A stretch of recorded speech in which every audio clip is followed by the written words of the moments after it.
Bonjour à tous. Voilà, cette fois-ci, je vais vous parler en fait d'une question qu'on a souvent, c'est en tant que facilitateur, c'est la révolution sensible avec son concept d'économie circulaire créative et politique en quelque sorte. J'ai tendance à en fait à répondre effectivement dans ces cas-là tout est politique. Seulement, effectivement, Révolution Sensible n'est pas là pour défendre un point de vue, une idéologie, mais bien de réfléchir à un nouvel horizon commun. C'est un mouvement, c'est une dynamique qui cherche,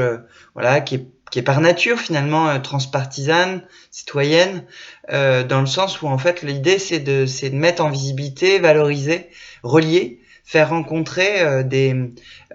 et modéliser aussi un peu ce qui fait commun, des pratiques collectives communes entre des initiatives variées qui ne se connaissent pas forcément et qui effectivement, au-delà des idées, finalement se positionnent sur des logiques d'économie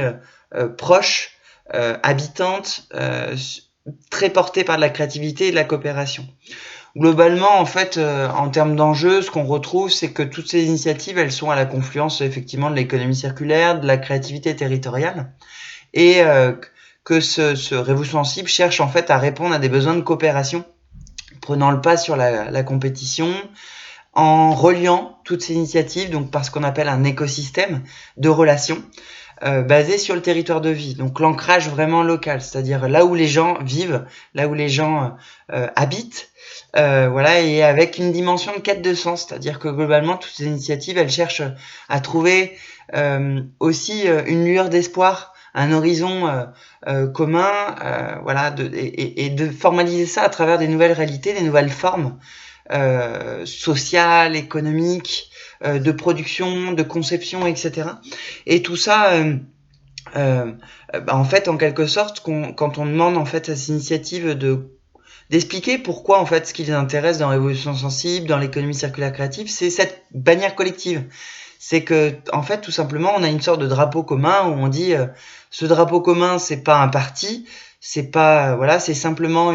un état d'esprit, une posture, une recherche-action en cours parce que c'est aussi un travail scientifique qui est fait sur le sujet et dire bah nous en fait on porte un espoir commun, on veut exister aux yeux des autres. Et pour ça,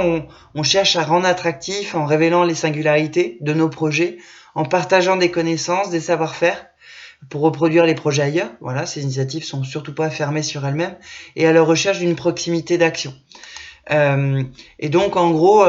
globalement, en fait, Révolution Sensible, c'est finalement un moyen de défricher des nouveaux territoires d'action et de révéler des ingrédients propres en fait à développer des territoires qui soient vraiment voilà habités, voilà où l'économie est en quelque sorte localisée, où les arts y sont présentes, où les matières en fait utilisées y sont essentiellement locales, en tout cas voilà avec une certaine proximité, ce qui est en soi pas une mince affaire. Voilà. Et donc globalement, l'économie circulaire créative, c'est effectivement politique si à partir du moment où on pense que une notion de projet de territoire, de vivre ensemble, d'habiter ensemble un territoire et de faire et de produire des choses ensemble, créer des choses ensemble, c'est finalement effectivement ça renvoie à la notion de faire cité commune. Merci et à très bientôt.